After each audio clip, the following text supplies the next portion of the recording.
함께 기도하시고 하나님의 말씀 보겠습니다. 사랑하는 아버지, 은혜를 감사합니다. 세상에 지치고 찢긴 심령들이 여기 모였습니다. 하나님께서 오늘도 부족한 종을 숨기시고 하나님께서 우리 사랑하는 성도들을 붙들어 일으킬 은혜의 말씀을 주옵소서. 예수님의 이름으로 기도했습니다. 아멘. 오래전에 한 다큐멘터리 프로그램에서 고대 그리스의 한 도시를 재현한 엄청난 영화 세트장을 본 적이 있습니다. 엄청나게 돈을 들여서 지은 거의 리얼에 가까운 도시였어요. 근데 마지막에 그 도시가 파괴되는 장면이었어요. 그냥 한 방에 부숴버리더라고요. 너무 아까웠어요. 무너지고 나니까 너무 허무해요. 우리가 눈에 보는 이 세상의 대도시들 참 대단하죠. 무너지지 않을 것처럼 대단해 보입니다. 뉴욕, 서울, 홍콩, 두바이 이런 데 보면은 참 대단해 보이죠. 그런데 이 계시록의 말씀은 안타깝게도 이 세상들이 한순간에 무너질 것이라고 예언합니다. 이 세상에 대해서 우리가 환상을 가지지 말라고 합니다. 멸망되기로 작정된 세상이기 때문에 그렇습니다.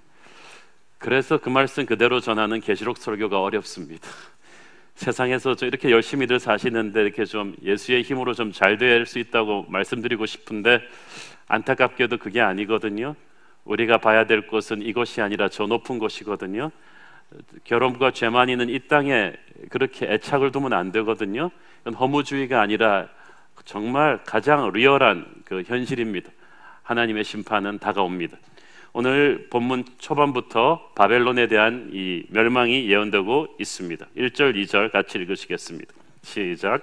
이 일 후에 다른 천사가 하늘에서 내려오는 것을 보니 큰 권세를 가졌는데 그의 영광으로 땅이 환하여 지더라. 힘찬 음성으로 외쳐 이르되 무너졌도다 무너졌도다 큰 성 바벨론이여, 귀신의 처소와 각종 더러운 영이 모이는 곳과 각종 더럽고 가증한 새들이 모이는 곳이 되었도다. 계시록 당시의 크리스천들에게 있어서 바벨론은 로마 제국을 가리키는 언어였습니다. 그러나 넓은 의미에서 오늘날 우리에게 있어서 바벨론은 어둠의 권세가 장악하고 있는 모든 이 세상의 도시 문명을 총칭하는 것으로 보면 되겠습니다. 악하고 아주 물질적이고 폭력적인 세상 그 자체입니다. 그 위세가 너무 대단해서 그레이스리, 아주 큰 성 바벨론이라고 불렀습니다. 이 바벨론이라는 단어는 창세기 11장에 나오는 하나님을 대적하기 위해 인간이 쌓아올린 탑 바벨에서부터 시작된 것입니다.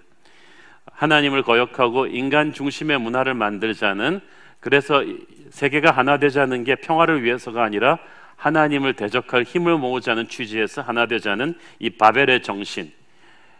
바벨탑은 무너졌지만 이 바벨의 정신은 아직도 이 세상의 문명 속에서 무섭게 살아서 꿈틀거리고 있습니다. 지금도 세계의 대도시들은 너나 할 것 없이 하늘을 찌르는 조금이라도 더 높은 스카이타워들을 지으면서 인간의 힘이 얼마나 대단한 것인가를 보여주려고 합니다. 그러나 바벨론은 반드시 멸망합니다. 2절에 망하였도다 망하였도다 두 번 강조합니다. 확실히 망한다는 뜻입니다. 오늘 밤 본문을 보면 이 바벨론이 멸망하는 몇 가지 원인이 나오는데, 첫 번째는 영적인 타락 때문에 바벨론이 망한다고 합니다. 2절을 보니까 바벨론은 귀신의 처소와 각종 더러운 영이 모이는 곳이고 각종 더럽고 가증한 새들이 모이는 곳이라고 했습니다. 여기서는 새들도 악령을 상징합니다. 우리가 눈에 보이는 세상은 대단해 보였습니다만은, 로마가 대단해 보였습니다만은, 그래서 육의 눈으로 보는 사람은 로마의 콜로세움을 보고 대단하다, 로마의 큰 도로를 보고 대단하다, 로마의 병사들을 보고 대단하다고 했지만, 지금 천사는 영의 눈으로 로마를 보니까 이건 완전히 귀신 소굴이에요. 보이지 않는 세계의 그 어둠의 권세가 꽉 잡은 곳입니다. 오늘도 우리가 육의 눈으로 서울을 보면 스펙타클한 도시죠. 63빌딩 대단하고 한강 주변으로 대단하죠. 그러나 영의 눈으로 보면 서울도 마찬가지입니다. 어둠의 권세가 곳곳에서 꿈틀거리고 있는 것을 기도하는 하나님의 백성들은 느낄 것입니다. 영적인 타락은 반드시 도덕적인 타락을 낳습니다. 왜냐하면 마귀는 악한 영이면서 동시에 더러운 영이기 때문에 그렇습니다. 세상이 이렇게 더러운 것은 더러운 영이 지배하기 때문입니다. 사람들의 말이 더러운 것은 이 사람들의 생각 속에 더러운 마귀가 꿈틀거리기 때문입니다. 인간은 자기가 예배하는 존재를 담게 돼 있거든요. 예배하는 것이 나의 도덕성을 만들어요. 도덕성이 타락했다는 것은, 정신이 타락했다는 것은 영이 타락했다는 뜻입니다. 에베소서 2장 2절 보시겠습니다. 시작. 그때 너희는 그 가운데서 행하여 이 세상 풍조를 따르고 공중의 권세 잡은 자를 따랐으니 곧 지금 불순종의 아들들 가운데 역사하는 영이라. 자, 여기서 따랐다는 말이 두 번씩 나오죠. 하나님은 예수 안 믿는 사람들의 상태를 뭐라고 보냐면은 그 마귀의 통치를 따르는 상태로 봅니다. 군대 밑에 복종하고 사는 그런 뜻입니다. 성령께서 하나님의 자녀들 가운데서 아주 역동적으로 역사하시듯이 마귀도 세상 사람들 가운데서 역동적으로 역사합니다. 모든 거짓과 폭력과 음란과 배신의 뒤에 사탄의 무서운 움직임이 있어요. 그냥 괜히 일어나는 일들이 아닙니다. 영적인 전쟁은 바로 이 순간의 현실입니다. 매 순간 우리가 정신을 차리지 않으면 순식간에 이 어둠의 권세에 동화될 수도 있습니다. 이 세상이 영적으로 타락했다는 증거 중에 하나는 말세가 가까울수록 사람들이 이 정신질환이 심해요. 우울증, 불안증, 강박증, 알코올 의존증, 정신분열증, 불면증 같은 이런 여러 가지 정신질환이 선진국일수록 심하고요, 잘 사는 나라일수록 심하고 마지막이 가까울수록 심합니다. 우리나라가 옛날에 보릿고개를 넘길 때는 이렇게 많이 우울증 환자 없었어요. 이렇게 많이 불면증 환자 없었어요. 이렇게 가정 불화 심하지 않았어요. 이렇게 많이 자살하지 않았어요. 그런데 영이 타락하니까 지금 정신병이 그렇게 많은 것입니다. 두 번째 바벨론이 망하는 것은 정치적인 타락 때문에 망한다고 했어요. 3절 읽으시겠습니다. 시작. 그 음행의 진노의 포도주로 말미암아 만국이 무너졌으며 또 땅의 왕들이 그와 더불어 음행하였으며 땅의 상인들도 그 사치의 세력으로 치부하였도다 하더라. 땅의 왕들은 정치 권력자들을 가리키는 것입니다. 저는 개인적으로 제게 오셔서 그 높은 분이 전화를 하셨다고 이렇게 선거에 나가라고 한다고 당신이 아니면 이 나라를 뭐 구할 인물이 없다는 그런 취지로 말씀을 하셔서 저한테 카운셀링을 하면 저는 여러분 저한테 하시면 거의 90% 집사님 말고도 이 나라를 구할 인물은 많다고 얘기합니다. 누군가는 나서서 그럼 남이 나서고 집사님은 그냥 LCS 하시라고 저는 말하는 편이지만 그래서 저 몰래 야매로 막 출마하고 그러는 분들 계신데 뭐 괜찮습니다. 그렇지만 너무나 많이 정치판에 뛰어들어서 영혼이 무너지는 분을 많이 보았기 때문이죠. 그러나 저는 정치 지도자들 자체가 악하다고 보지는 않습니다. 오히려 성경 말씀은 하나님께서 이 땅의 권세들이 하나님의 허락으로 세워진 분들이라는 것을 가르치십니다. 로마서 13장 1절 보세요. 시작. 각 사람은 위에 있는 권세들에게 복종하라. 권세는 하나님으로부터 나지 않음이 없나니 모든 권세는 다 하나님께서 정하신 바라. 그래서 하나님께서 허락하셔서 정치 지도자들이 거기에 있는 것이기 때문에 하나님이 허락한 사람이라는 걸 우리가 인정하고 존경과 순종을 해야 합니다. 하나님이 또 그들을 통해서 일하신다고 하셨어요. 로마서 13장 4절 시작. 그는 하나님의 사역자가 되어 내게 선을 베푸는 자니라. 그러나 네가 악을 행하거든 두려워하라. 그가 공연히 칼을 가지지 아니하였으니 곧 하나님의 사역자가 되어 악을 행하는 자에게 진노하심을 따라 보응하는 자니라. 여러분, 교회에서 안내하는 분만 사역자가 아니고요, 구청장 저분도 사역자예요. 자기는 몰라요. 그런데 정치하는 분들도 하나님의 도구가 되어서 하나님의 일을 어떻게든 하고 있다는 거예요. 주로 하나님께서 정치 권력자들에게 주신 역할은 악을 벌하고 선을 지키는 역할입니다. 그래서 주님 나라 임할 때까지 어느 정도 최소한의 정의를 집행하는 안전장치로 정치 지도자들을 세우셨어요. 그래서 그분들이 정치를 잘하면 하나님의 뜻을 이루는 도구가 될 것입니다. 그러나 절대 권력은 절대 부패한다고 완장을 채워주면 사람들이 다 달라져요. 수많은 정치 지도자들이 약한 자를 섬기겠다고 선거철에 굽신거리던 분들이 자리에 앉고 나서 얼마나 사람이 바뀌는지를 우리는 계속해서 보고 있지 않습니까? 오히려 힘 있는 악한 자들을 옹호하고 힘없는 선한 자들을 짓밟는 정치 권력을 남용하는 그런 정치 부패가 종말이 가까울수록 더욱 심화될 것입니다. 하나님의 사자가 되는 대신에 마귀의 사자가 되는 정치 권력의 부패를 우리는 바벨론에서 보게 될 것입니다. 세 번째는 경제적인 타락입니다. 3절 후반부를 보십시오. 땅의 상인들도 그 사치의 세력으로 치부하였다 하더라. 사실 상인들, 이 비즈니스맨들이죠. 우리도 지금 사업하시는 분들, 크고 작은 사업하시는 분들 많으신데 사실 장사하고 돈을 버는 것 자체가 나쁜 건 아니죠. 하나님이 주신 재능으로 열심히 일해서 가족의 생계를 꾸려나가고 이 마을 저 마을이 서로 부족한 것들을 나눠 쓰고 나라 경제 수준이 전반적으로 올라가면 참 좋은 거죠. 이 장사와 비즈니스도 하나님께서 주신 축복의 통로였어요. 그러나 마귀가 항상 그렇듯이 이거를 망가뜨렸어요. 사람들 속에 있는 욕심에 불을 붙여버린 것입니다. 장사에서 번 돈으로 기본적인 생계 유지가 해결된 다음부터는 가난한 이웃들과 나눠가면서 함께 살지 않고 자기 창고에 쌓아두거나 그 돈을 가지고 아주 사치와 낭비를 하기 시작하는 일이 벌어진 거예요. 그 사치의 세력으로 치부하였다는 말은 남아도는 돈으로 이 부유층들이 과소비와 호의호식을 하기 시작했다는 것입니다.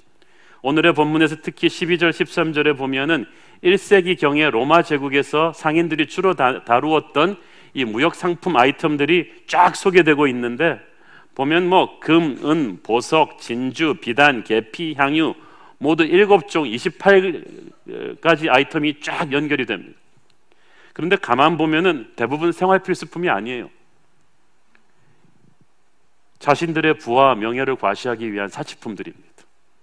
평민들은 감히 손도 대기 힘든 이 고가품들이 로마 제국이 득식을 했습니다. 이 중에 종들과 사람의 영혼들도 있었다고 했어요. 로마의 노예 제도를 말한 거예요. 노예를 마치 물건처럼 사고 파는 일들이 계속 벌어졌죠. 세계를 제패한 로마는 전 세계에서 몰아들인 재물을 가지고 이런 사치스러운 로마 상류층들의 삶을 유지하는 데 써버렸습니다. 그 로마의 역사를 쓴 이 깁슨경의 그 로마 역사를 보면은 로마의 대도시들에서는 거의 날마다 이 상류층들의 호화 파티가 곳곳에서 열렸습니다. 역사 기록에 보면은 산의 진미가 너무 넘쳐나서 옆에로 이렇게 물이 흐르면은 거기다가 먹은 걸 토해내고 다시 새 음식을 먹을 정도로 그렇게 음식이 썩어날 정도의 사치 파티가 계속되었다고 이 기록에 나와 있습니다.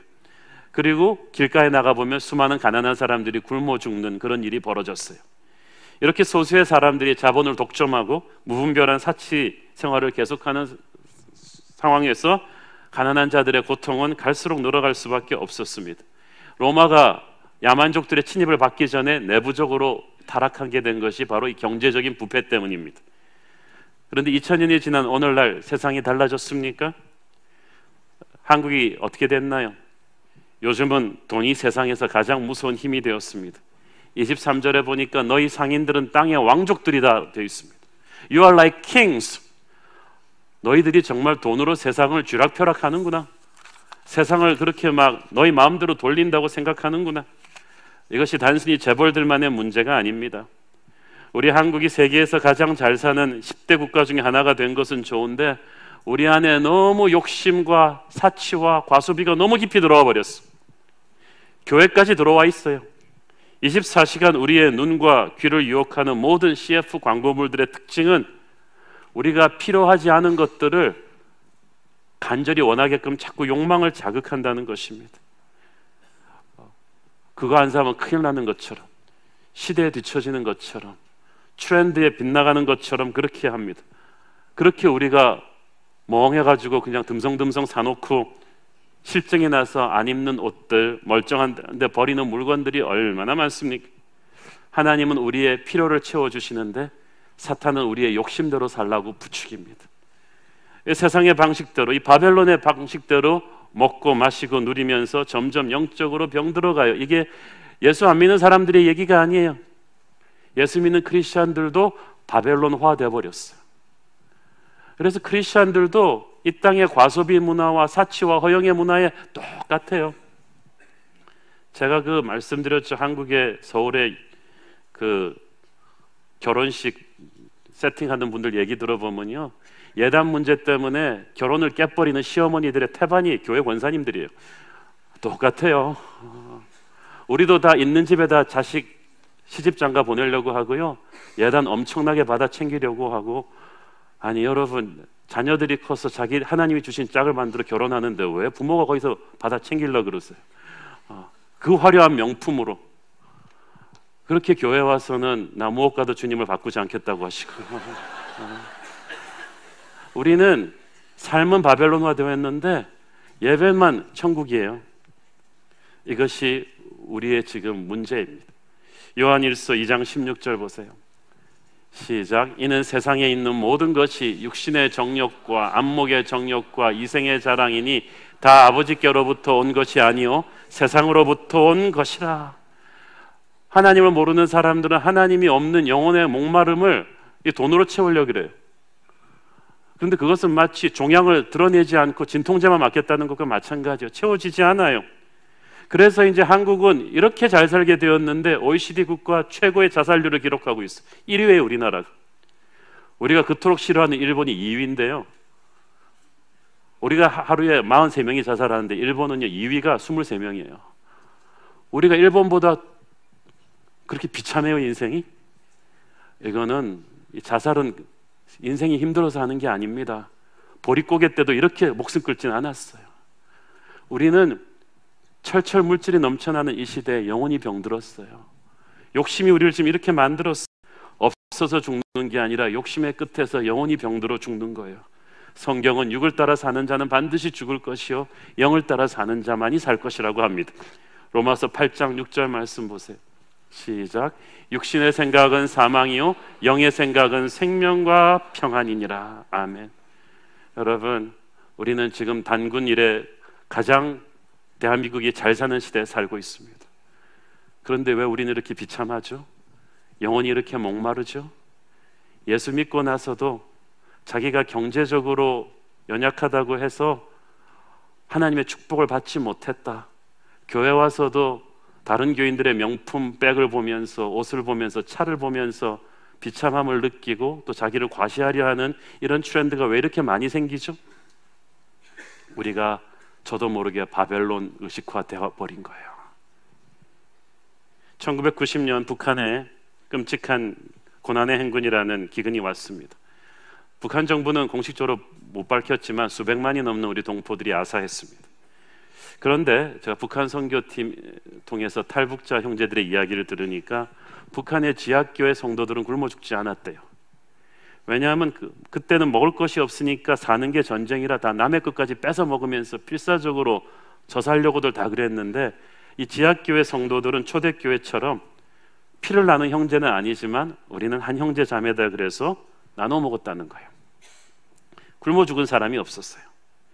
저는 이 이야기를 전해 듣고 참 눈에 눈물이 핑 돌면서 반성이 되었습니다. 우리는 이렇게 잘 살면서도 너무 나누지 않아요. 더 갖지 못해서 눈에 핏발을 세웁니다. 그러면서도 남의 눈 의식해서 멀쩡한 차 고급으로 계속 바꾸면서 우리보다 못한 이웃들에 대해서 생각하지가 않아요.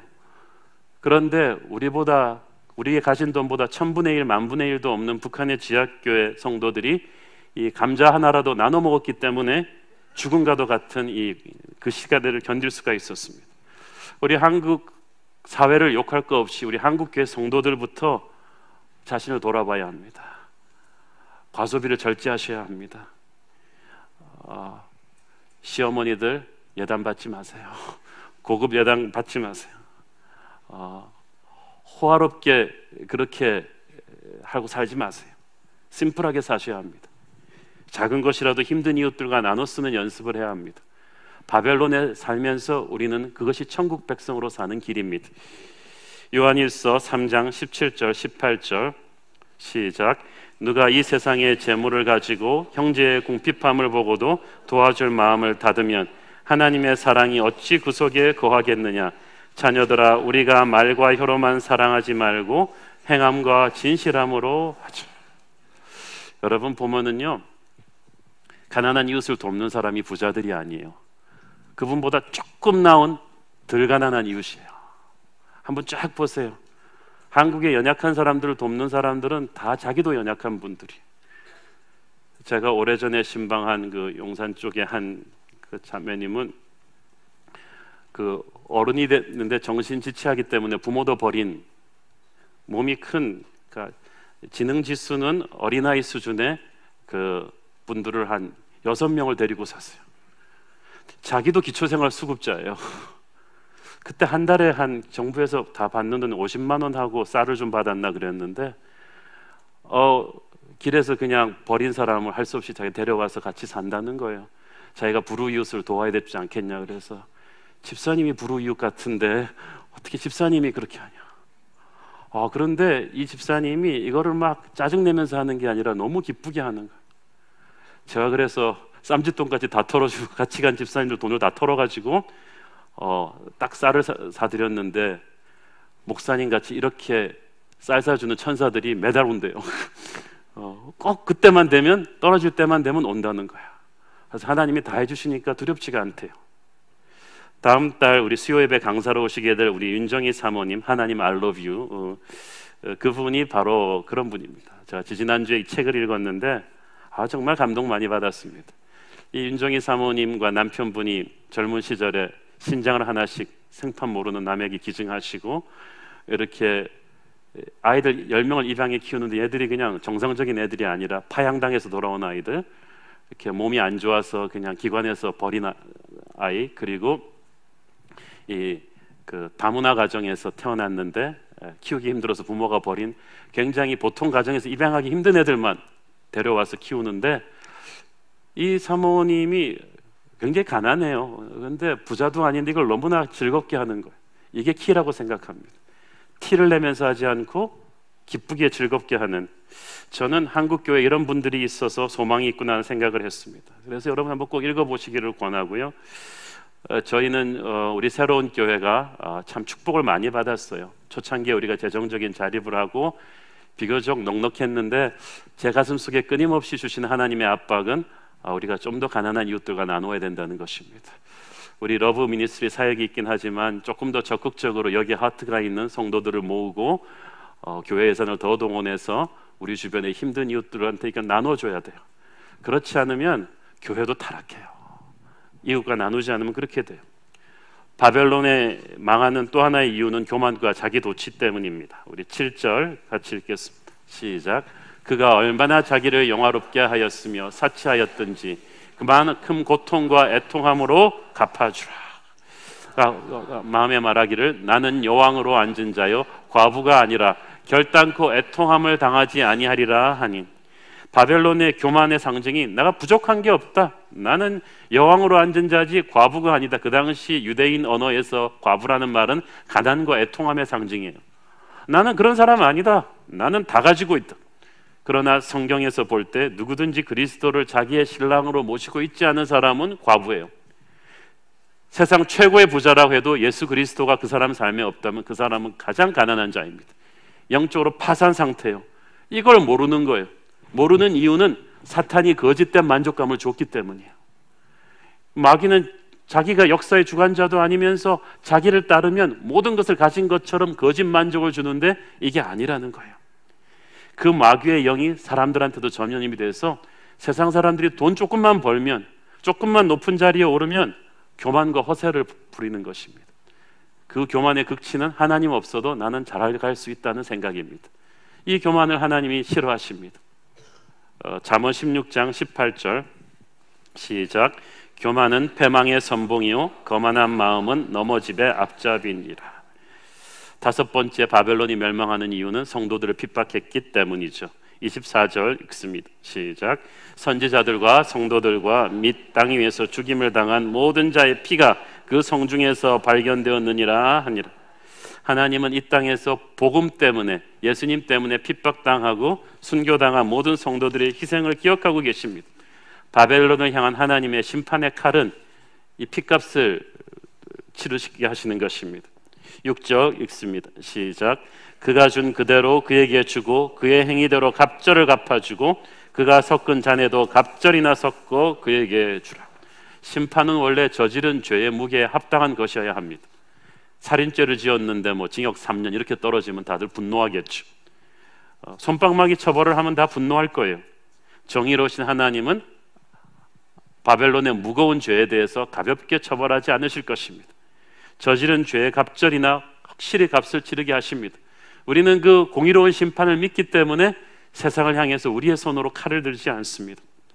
그 순간은 의로우신 심판이 이루어지는 하나님의 백성들에게는 승리의 순간이 될 것입니다. 20절 읽습니다. 시작. 하늘과 성도들과 사도들과 선지자들아, 그로 말미암아 즐거워하라. 하나님이 너희를 위하여 그에게 심판을 행하셨음이라 하더라. 이 무서운 심판의 때에 하나님의 백성들에게는 즐거워하라고 초청합니다.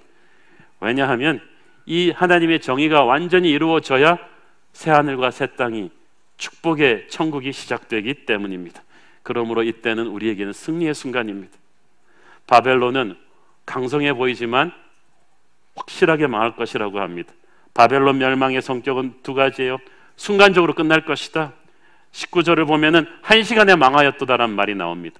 여기서 말하는 1시간은 진짜 60분이란 말이 아니라 in the spot of light, 순간적으로 끝낸다는 거예요. 서서히 망하는 게 아니라 순식간에 무너뜨리겠다는 것입니다. 그러므로 심판을 여유 있게 준비할 수 없습니다. 지금 이 순간 영혼을 향한 준비가 되어 있지 않으면 우리가 내일의 태양을 다시 볼지 다시 알 수 없다는 거예요. 철저하고 완전하게 망할 것입니다. 21절을 보니까 힘센 천사가 맷돌 같은 큰 돌을 들어서 바다에 던져버릴 거라고 했어요. 다시 떠오르지 못합니다. 21절, 23절에 계속 보면은 바벨론이 멸망하는데 다시는 이라는 말이 계속 반복돼요. 다시는 보이지 않을 것이다. 다시 음성이 들리지 않을 것이다. 다시 빛이 비추지 않을 것이다. 이 말은 무슨 말입니까? 재기하지 못한다는 거예요. 바벨론은 절대 재기하지 못한다. 영적인 음행을 했기 때문에 절대 재기하지 못한다. 눈에 보이는 바벨론 도시뿐 아니라 그 도시를 조종하는 바벨론의 정신, 그리고 그 정신의 뒤에 있는 마귀의 세력까지도 산산이 무너지게 될 것이다. 그걸 보면서 사람들은 엄청나게 충격을 받고 애통하게 될 것인데 그때는 이미 너무 늦었을 것이다. 이 챕터가 우리에게 주는 메시지가 있습니다. 바벨론 안에 살고 있는 성도들에게 주는 하나님의 웨이크업 콜, 하나님의 경고의 메시지가 있습니다. 4절 같이 읽겠습니다. 시작. 또 내가 들으니 하늘로부터 다른 음성이 나서 이르되 내 백성아 거기서 나와 그의 죄에 참여하지 말고 그가 받을 재앙들을 받지 말라. 보세요. 하나님께서 바벨론에서 나오라고 하십니다. 이 말이 굉장히 중요합니다. 예레미야서 51장 6절에서도 똑같은 컨텍스트의 말이 나오죠. 시작. 바벨론 가운데서 도망하여 나와서 각기 생명을 구원하고 그의 죄악으로 말미암아 끊어짐을 보지 말지어다. 이는 여호와의 보복의 때니 그에게 보복하시리라. 바벨론에 있는 사람들에게 망하지 않으려면 거기서 뛰쳐나오라고 합니다. 세상이 멸망되기로 작정되었기 때문에 세상을 사랑하지 않는 것은 희생하는 게 아니라 가장 현명한 일이죠. 하나님께서는 이렇게 성경을 쭉 읽어보시면 이 세상 속에 살고 있는 하나님의 사람들을 항상 불러내셨어요. 우상숭배가 가득한 갈대아 우르로부터 아브라함을 불러내셨어요.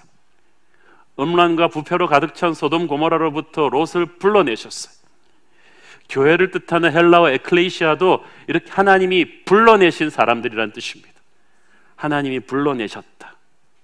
독수리 새끼가 자기가 병아리인 줄 착각합니다. 어릴 때부터 어떻게 실수로 병아리 닭장 안에 버려져가지고 자기도 꼬고대거리면서 자랐습니다. 같이 삐약삐약거리는데 소리는 잘 안 나고 얼마나 힘들었겠어요.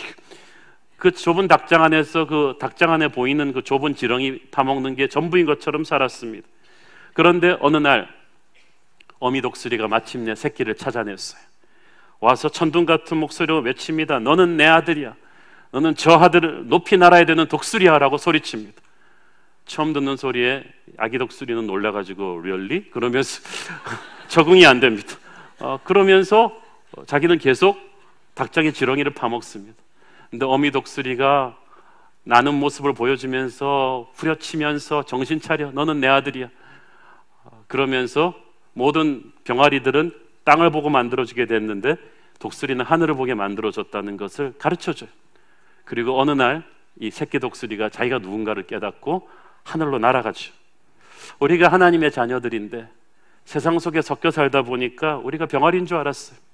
세상 사람들이 파먹는 그 땅의 지렁이를 그 돈과 명예와 인기가 그게 전부인 것처럼 착각하며 살았어요. 그것이 최고인 줄 알았어요.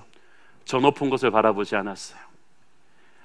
천국의 가치를 지향하지 않았어요. 그런데 하나님께서 거기서 나오라는 거예요. 바벨론에서 나오라는 말이 무슨 뜻이겠어요?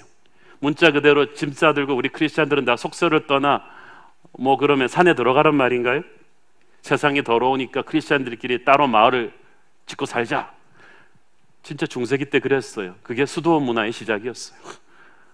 세상이 타락했으니까 우리끼리 수도원을 짓고 살자. 그럼 수도원은 천국이 됐나요? 거기서도 살인이 일어나고요. 거기서도 막 불륜이 일어나고 타락하고 그랬어요. 하나님께서 우리가 물리적으로 세상으로부터 도피하는 것은 하나님의 뜻이 아닙니다. 내 백성아 거기서 나와라는 말은 그 다음 구절이 열쇠죠. 그의 죄에 참여하지 말라.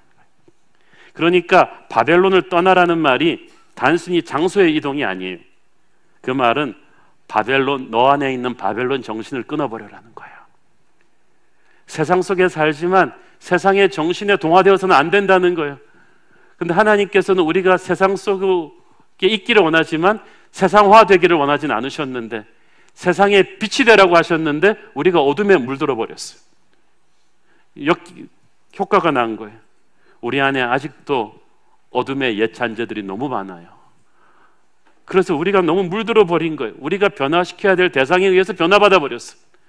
그래서 우리 크리스천들의 말과 행동과 생각 속에 바벨론이 너무 많이 들어와 있어요. 아까 말씀드린 예단 문제나 자녀 교육 문제 같은 것도 다 그래요. 우리는 기도해보고 결정하지 않고 다 뉴스 보고 세상 사람들 말 들어보고 같이 결정해요. 우리가 돈을 어떻게 쓰는가, 우리가 아이들 교육을 어떻게 가는가, 이 모든 것이 우리가 과연 세상 속에서 천국적인 삶을 사는가 아니면 바벨론의 가치관으로 살고 있는가의 차이점입니다. 바닷물은 짜지만 그 물을 먹고 사는 고기는 짜지 않아요. 우린 세상 속에 살지만 바벨론화 되어서는 안 돼요. 세상과 똑같아져 버린 성도가 세상을 변화시킬 수는 없는 거잖아요. 계시록 강해 설교를 해오면서 저는 오늘날 우리 크리스천들이 교회는 다니지만 실제 살아가는 가치관이 너무나 세상적으로 많이 물들었음을 느끼며 참으로 회개가 됩니다. 오래전 제가 한 달동네 옥탑방 5층에 사는 자매를 권사님들과 함께 신방했을 때 영하 15도의 그 추운 겨울에 5층의 그 옥탑방은 정말 마리방이지 안에 들어가도 냉기가 확 느껴지는 방인데 그게 한 평도 안 됐을 거예요. 그래서 권사님 두 분, 저 들어가고 그 자매 딱 들어가니까 우리가 앉을 수가 없었어요. 자리가 없어가지고. 그런데 거기서 그 자매가 이렇게 번역 일을 하면서 살아가고 있는 자매인데 얼굴에 하늘의 평화가 가득해요. 하나님께 기도하는데 하나님이 거기서 준 말씀은 이사야 헵시바야, 너는 하나님의 기쁨이 될 것이다. 이것에 하나님의 기쁨이 가득한 거야. 그 집 신방 오기 전에 저는 그 평창동에 잘 사는 집을 몇 군데를 가는데 하나님이 거기는 그 말씀 안 주셨어. 그런데 이 옥탑방 5층 반평짜리 이 방에, 이 자매 방에 들어갔는데 저는 안 됐다는 생각을 했는데 하나님은 기뻐하고 계셨어. 헵시바다, 기쁨이다, 평안이다. 하나님이 지금 한국교회를 보는 심정도 그럴 거라고 생각합니다. 북한교회가 불쌍하다고 생각하지 마십시오. 돈이 없을 뿐이지 거기에 하나님의 기쁨이 가득할 것입니다. 오히려 지금 우리가 문제예요. 한국교회가 너무 바벨론에 우리가 많이 물들었어요. 우리 목사 장로들도 마찬가지일 거예요. 우리가 너무 예배는 드리는데 가치관에 세상적으로 많이 물들어 있나 봐요. 교회가 세상적으로 너무 자꾸 커지려고들 해요. 건물 자랑하고 숫자 자랑하고 자꾸 돈으로 일을 하려고 합니다. 그것이 하나님 원하시는 교회겠습니까? 계시록에서 보여주는 교회는 십자가의 주님을 자랑하는 교회입니다. 한 영혼을 우주보다 소중히 여기는 교회입니다. 낮엔 해처럼 밤엔 달처럼 그렇게 살 수는 없을까? 그 찬양을 부르면서 여러분 부끄럽지 않습니까? 우리 한국교회가 지금 너무 그 찬양을 부를 자격이 없이 타락해버렸어요. 계시록의 교회는 사치와 낭비를 절제하고 주변의 힘든 형제들을 물질과 봉사로 돕는 따뜻한 사랑의 공동체일 것입니다. 계시록의 교회는 거짓으로 가득 찬 세상에서 끝까지 복음을 전하다가 핍박을 당하도 결코 무릎 꿇지 않는 그런 순결한 교회일 것입니다. 우리가 이것을 잃어버리면 참된 교회의 모습을 잃는 것입니다. 우리는 위기의 시대를 살고 있는데 한국 교회가 이 위기의 시대를 살고 있는데 이 위기는 우리 스스로가 자초한 것입니다. 우리가 바벨론에 있으면서 너무 바벨론화 되었어요. 주님 앞에 오늘 많이 회개해야 될 줄로 믿습니다. 우리는 그리스도의 단정한 신부로서 우리 안에 있는 바벨론으로부터 오늘 탈출하는 그런 역사 되기를 소원합니다. 기도하겠습니다. 하나님 은혜를 감사합니다. 오늘 주님께서 내 백성아 거기서 나오라고 하십니다. 그의 죄에 참여하지 말라고 하십니다. 바벨론에 살면서 우리는 저 높은 곳이 아니라 이 땅을 너무나 사랑하게 된 것을 회개합니다.